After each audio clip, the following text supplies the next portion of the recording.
In Daniel chapter 8, just what are those 2300 days where the transgression of desolation is set up and the daily sacrifice taken away? What does that mean? Let's look at that in this video. We've been working through the Antichrist series. We've done many videos on the Antichrist already, which I'll tag our series on this slide. We've been looking at the little horn. We looked in the last video about the little horn of Daniel 8. And we're going to look at these 2300 days of the transgression of desolation. Please consider subscribing to this channel. There's a little red button in the bottom right hand corner. Okay, in the last video in Daniel 8, we looked at the little horn. This little horn that came up from amongst the 10 horns of the he-goat, which is the Grecian Empire. This little horn became great and was magnified. And we saw it points to the Western world, which pushes toward the south, the east, and the glorious land, which is none other than Christianity itself. It's mighty because it's powered by Satan. This is the little horn during the Great Tribulation. This little horn, as the Antichrist, has great worldly wisdom, even to understand very dark sentences, and he uses that ability to deceive. He casts truth to the ground, and he uses demonic influence to deceive people, even if the elect, if that was possible, and it results in a very degraded, nominal, false Christian church and parachurches, also known as Babylon. Okay, but today we're going to focus in. We've already looked at the little horn. Please go back and look at that video if you haven't already. And we're going to look at this idea about the daily was removed, the daily sacrifice was removed, and this thing called the transgression of desolation was set up. So those two things we're going to look at. This is talked about in Daniel 8, but we find there's many parallel passages to this in the Bible. Daniel 9, Daniel 11, Daniel 12, and most importantly, the Olivet Discourse in the New Testament. Matthew 24, Mark 13, and Luke 21. So it's important to understand this idea about the daily being removed and the transgression of desolation set up. Okay, so let's look at these passages now, and then we're going to tie it together after we look at these passages, but it's very impactful to look at all these passages to see how similar they are. So in Daniel 8, we see that this little horn was magnified to the prince of the host, and by him, the Antichrist, the daily, and that word sacrifice isn't in the Hebrew language, the daily was taken away, and the place of his sanctuary was cast down. And we're going to see shortly in another slide that is pointing to the nominal false Christian church. A host was given against him against the daily by reason of transgression, and it cast truth to the ground, and it practiced and it prospered. And that word transgression there, because the daily is taken away by reason of transgression. Transgression means rebellion. It literally is the word rebellion or apostasy. It's when people fall away, they fall away from God, and they no longer are interested in those daily things that a Christian is supposed to do. And then we see, though, interesting, how long shall be that vision concerning the daily and the transgression of desolation, to give both the sanctuary and host to be trodden underfoot. The sanctuary is none other than the place where Christians are. It's where the nominal Christian church resides. And he said unto me, unto 2300 days, and then the sanctuary shall be cleansed, and the vision of the even and morning, which was told is true. Shut up thou vision, for it is for many days, but this is pointing to the last day. There's these 2300 days, which literally means even and morning. We see that the daily, which really means continual, the continual was taken away, and it goes on for these 2300 days or even and mornings. So we want to look at that. But before we do, let's look at these other parallel passages. Let's look at the Daniel 9 parallel passage, a very famous passage. It's the 70 weeks prophecy. We see that after 62 weeks shall Messiah be cut off. And that's pointing to Christ on the cross, because he's not cut off for himself, he's cut off for other people. He laid down his life. So after the 62 weeks, the Messiah shall be cut off, and there remains one more week. But the prince that shall come shall destroy the city and the sanctuary. And that prince that shall come is none other than the Antichrist. He, he shall confirm the covenant with many for 1 week. That's the 70th week, which it encompasses the whole church age and the Great Tribulation, because in the middle of the week, the midst of the week, which points to the start of the Great Tribulation, that last 3.5 days, symbolically speaking, he shall cause the sacrifice and oblation to cease. That's the daily. Sacrifices and oblations are done daily. And for the overspreading of abominations shall make it desolate. He makes the holy place desolate. He's driving out the true Christians, and he's left with a worldly church, a nominal false church and parachurches called Babylon. Even unto the consummation that determined shall be poured out desolate.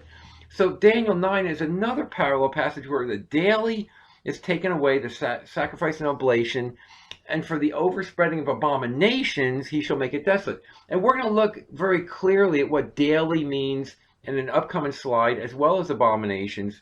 But right for now, just notice these parallel passages. Another parallel passage, the Daniel 11 and 12 prophecy about the king of the north, which is another type of the Antichrist. Daniel 11:31, and arms shall stand on his part, and they shall pollute the sanctuary of strength. There's that pollution of the church again in the end day. The apostasy, the overrunning of the church with mostly unsaved worldly people, Babylon. And once again, he will take away the daily, and again that word sacrifice is not in the Hebrew text, takes away those daily sacrifices and oblations, and they shall place the abomination that makes desolate. There's that same pattern again. Take away the daily and put in its place the abomination that makes desolate. Daniel 12:11, and from the time that daily shall be taken away and the abomination that makes desolate set up, there should be 1,290 days. And we're going to look at the symbolic meaning of those 1,290 days in a future video, but it's not a literal day. Just as the 2,300 days of Daniel 8 is not literal, the 1,290 days is not literal either. But when you break down those numbers, they have beautiful spiritual meaning. Now we see another really important passage on the Abomination of Desolation, and that's the Olivet Discourse, Matthew 24, Mark 13, and Luke 21. Looking at the Matthew 24 passage, we learn something very, very important. When you therefore shall see the abomination of desolation spoken of by Daniel the prophet, so when you see that abomination of desolation stand in the holy place, which is the church, whoever reads, let him understand, for then at that time shall be great tribulation, such as what was not since the beginning of the world to this time, no, nor ever shall be. It's the time of the Great Tribulation. The abomination of desolation is actually a signpost. And that signpost relates back to Daniel 8, Daniel 9, Daniel 11, Daniel 12. It's a very important linkage between the New Testament and the Old Testament, pointing to the Great Tribulation. And what happened at the time of Daniel and the Babylonian captivity all points to types of the Great Tribulation. Okay, so what exactly is this transgression or abomination of desolation? And we can see by looking at Daniel 8 compared to Daniel 9 and 11 and 12 that the transgression of desolation is the same thing as the abomination of desolation. We've done a series on the abomination of desolation. I'm going to tag it on this slide. Please take the time to look at those videos. It includes just a quick summary. The removal of the daily is actually during the Great Tribulation. The daily activities of a Christian, which are prayer, service to others, Word of God, Bible study, etc., those things are not important anymore. They're removed. Instead, there's an abomination. The abomination is spiritual fornication. It's the worldliness in the church. We already see that today. Worshiping other gods and idols, materialism, money, portfolios, positions, titles, etc., entertainment. All those things are abominations because they come before God. And that makes the holy place desolate. The desolation of the churches and parachurches. There is no such thing as a parachurch. The Bible doesn't justify any parachurches. They're all based on worldliness and love for something.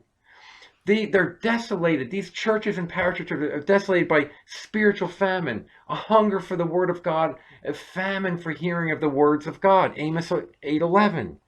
The sword, pestilence, wild beasts. It's Satan and his kingdom in these false churches and parachurches, also known as Babylon.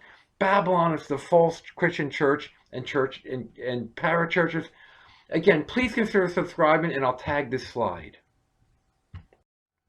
Okay, so now let's look at some of this in a little bit more detail before we build into these 2,300 days. The daily. What is the daily? This daily that was removed in Daniel 8, 9, 11, and 12. The word daily literally means continual. And there's many things that were continually done. They were daily things. The priest stood daily ministering offerings. The daily showbread that was in the temple of God. And it's symbolic of the bread of the word of God, which is Jesus Christ. The daily burning, continual burning with oil, the lamps in the temple. And that lamp and the oil burning represents the Holy Spirit. The burnt offerings that were done morning and evening. The food offerings that were done daily. The incense that was burning daily, which is symbolic for prayer. All these things were done daily. They were all sacrifices and offerings. When we look, though, very interestingly, when we look in the New Testament at sacrifices and offerings, we find that Christians are sacrifices and offerings. And we are the daily. We are the true Christians daily care about the things of God. In prayer, in service, in Bible study, in knowing God and being a faithful witness of God. Romans 12, present your bodies a living sacrifice, holy, acceptable unto God, which is your reasonable service. Don't waste your time on worldliness. Don't waste your time on material possessions. Live for Christ. Do not be conformed to this world. The world wants you to conform to it. The world wants you to watch their entertainment. There's no sin in watching something on a TV because that's legalism if you say that it is. But a Christian's not going to be all that interested in that anymore. 1 Peter 2:5, ye also as living stones are built up a spiritual house, that's Christians, a holy priesthood, and priests are the ones that offer sacrifices and offerings, to offer up spiritual sacrifices. That's what our life is. We live a life where we could have things, we could do pleasurable things, but we keep the priority straight. The priority is God and His Word and service to Him and being a witness in everything that we do and prayer. Let us offer the sacrifice of praise to God continually. Praising God. That is the fruit of our lips, giving thanks to His name. We always find a way to glorify God in everything, in all of our circumstances. Philippians 2:17, if I be offered upon the sacrifice and service of your faith, I joy and rejoice with you all. That was Paul. He was a sacrifice. He didn't pursue his own pleasures. He did it all for the kingdom of God. 2 Timothy 4:6, Paul says, I am now ready to be offered, and the time of my departure is at hand. He lived his life in service to God. When we look even more carefully at the New Testament, we find when we do a word study on things that Christians do daily, we find that things that we do daily are spiritual things. The Word of God. Give us this day our daily bread. Psalm 119 and Psalm 1, it talks about things that we do every day. It's our meditation all the day long, morning, afternoon, and evening. Jesus and his disciples taught and learned daily, and there's many verses that support that. It wasn't that they just did it on Sunday. They did it daily. Every day. The gospel was preached daily. We pray without ceasing. Pray without ceasing. We're not to just pray once a day or at a meal or only on Sunday. That's ridiculous. We pray without ceasing. In everything we do, God's on our mind and our heart, or the Holy Spirit is witnessing with our spirit, and we're in this constant communication with God all the day long. The prayer of incense was daily. We're a daily sacrifice. The Bible says that we die daily to our own selfish desires. we take up the cross daily and we follow Christ. Therefore, it becomes very easy when the daily is taken away, it's very easy to deceive people. That daily being in the Word of God, daily service to Christians, prayer without ceasing. We see back in Daniel 8, let's circle back to this. By him, the daily was taken away, the place of his sanctuary was cast down. The casting down of God's church is becoming a desolate place because it's all full of worldliness and unsaved people. It's about self-help. It's about your business portfolio. It's about making contacts. It's about false signs and wonders. And a host was given him. And in context, we looked at this last week. That host is a demonic force that is inspiring false teaching and false prophets in the church, all type of activity, whether it be by music or many other things. It's an entertainment factory. It's against the daily. It's against the daily sacrifice. Instead of doing what a Christian's supposed to do, there's all these other distractions that are brought into the church by reason of transgression, because people have revolted. That word transgression, again, is to revolt. They've revolted against God and they're following the world because the world is where Satan's kingdom is. They're following Satan. That's an abomination. That's an abomination, is to follow, you revolt from God and follow Satan. And there is the final phrase. It's easy to go there and cast down truth to the ground. People start believing anything they hear in the pulpit, and it's not even about the Bible. It's all type of false gospels, false prophecy, false signs and wonders. That's how Satan and the Antichrist work during the Great Tribulation. Okay, so an abomination, this transgression of desolation, equated to the abomination of desolation. An abomination is the worship and serving of other gods and idols. There's an innumerable amount of examples all through. It's whatever somebody puts before worshiping God. Any desire, any possession, any position, anything that they do that takes their time away from God. This word abomination in the Old Testament occurs about 160 times. It almost always is in context with worshiping other gods and idols. Deuteronomy 29, you have seen their abominations. And the word abomination means a morally detestable thing. It's a hated thing. You have seen their abominations, their idols of wood, stone, silver, and gold, which were among them. Back in the day, back then they actually made physical stone and metal idols. Today, these idols come in all type of variety. There's so many of them. In materialism, in position, and power, and jobs, and money, and everything else. Deuteronomy 32, they provoked him to jealousy with strange gods. With abominations, strange gods provoked him to anger. Everything honored above or instead of God is an idol. That's what the key thing is during the Great Tribulation. It's all about worshiping other gods and idols. And sometimes we think it's about many other things, but the focal, especially the abominations, is talking about Babylon. Babylon was the expert on fornications, which is abominations. We read upon her forehead was a name written, Mystery, Babylon the Great, the mother of harlots and abominations of the earth, because the abomination is worshiping anything besides the true God. And Babylon, which is the false churches and parachurches, there's no such thing as a parachurch. That's a made-up, man-invented thing. There's nothing in the Bible about a parachurch. They're all fake organizations that they say they worship God, but they're really serving the world. They're using the name of God to serve things of the world. And that's what happens during the Great Tribulation. Okay, the sanctuary or the holy place referred to in these passages, it's pointing to where God's people are. But God's people don't exist just on their own, because during this church age and the Great Tribulation, the parable of the wheat and the tares teaches us that God's people are mixed with people of the world. No church is completely just true Christians. In fact, most churches have majority that are non-Christian. And in the Great Tribulation, that's how the church is. It's overrun. The holy place, it's holy because that's where God's people are. It's the household of God. It's a holy temple in the Lord, which is God's people. But because of the wheat and the tares, the mixture of unsaved and saved, we see a good example, 2 Timothy 2:20, in a great house there are not only vessels of gold and silver, representing true Christians, but also of wood and of earth, some to honor, which refers to the gold and silver Christians.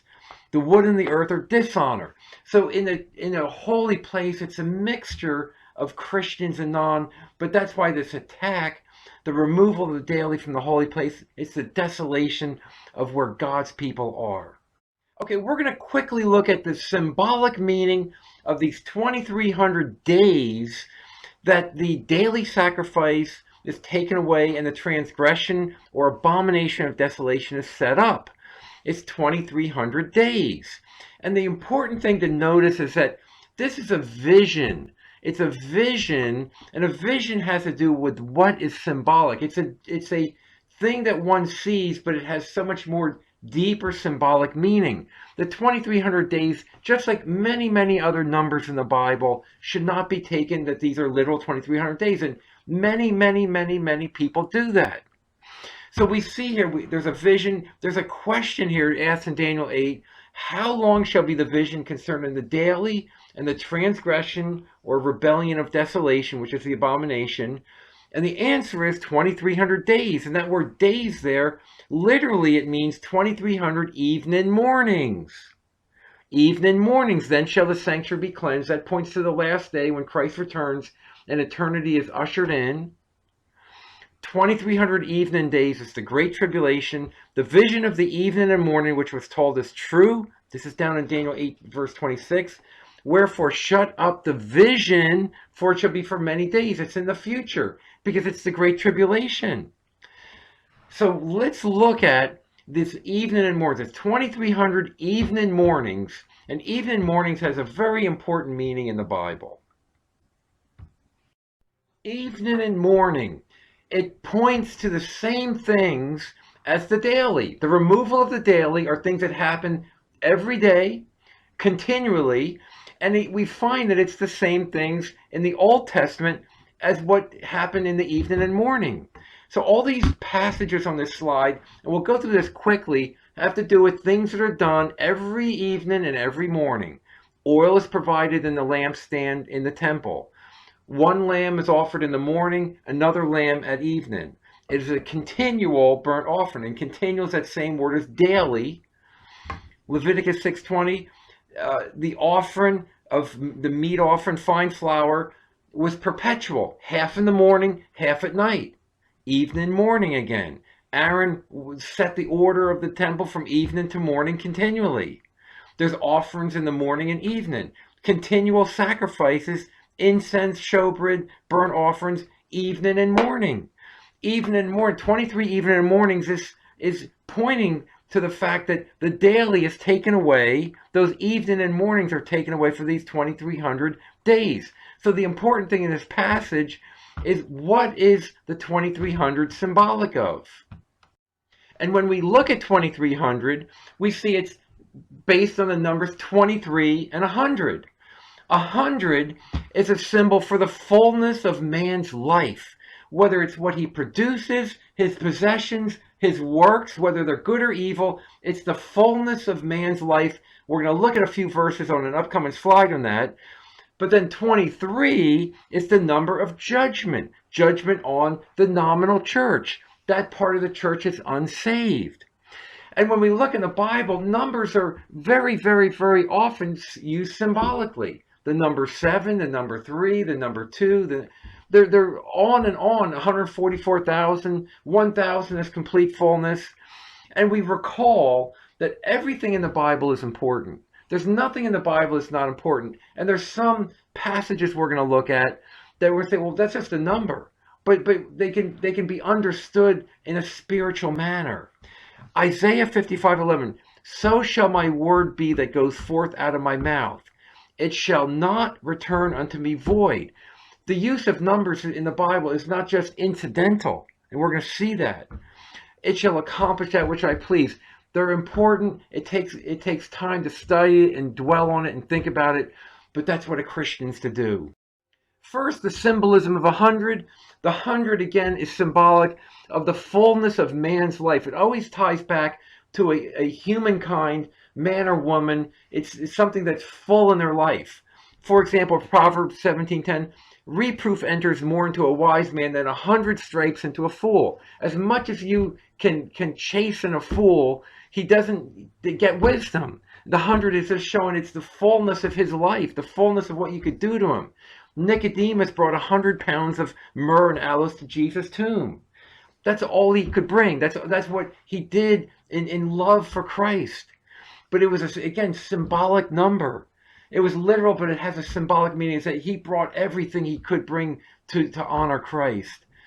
We see the parable of the lost sheep. There's 100 sheep, which is symbolic of the fullness of saved mankind, saved humankind. He leaves the 99 to go find that one that's missing. The fruit of a Christian, some 30, some 60, some 100. Hundreds of fullness. It's the most man could do in this limited life that we have.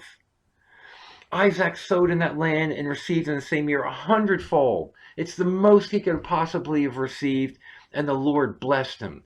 The symbolic meaning of 100 is the fullness of man's life. Now we're going to look at the symbolism of 23. There's two very notable occurrences in addition to Daniel 8. Daniel 8 is very notable, but the 2300 represents the Great Tribulation. The tribulation, the judgment on the church, if you will. So we already know that that's what it's going to point to, but we see validation for that. We see, importantly, 23,000 people died in God's judgment on Israel for their spiritual fornication, their whoredoms that they committed with Moab. Numbers 25. We have to remember that Israel is called the church in the wilderness. It was God's church of the Old Testament, Acts 7:38. And we see in 1 Corinthians 10:8, neither let us commit fornication as some of them committed, and fell in one day 23,000. 23,000, 23 is the number of judgment on the nominal church, times 1,000, which is complete fullness. It's the complete fullness of God's judgment on the nominal church. We see that in 1 Corinthians 10:8. But curiously, if you go back to Numbers 25, it's the number 24,000. And those that died in the plague were 24,000.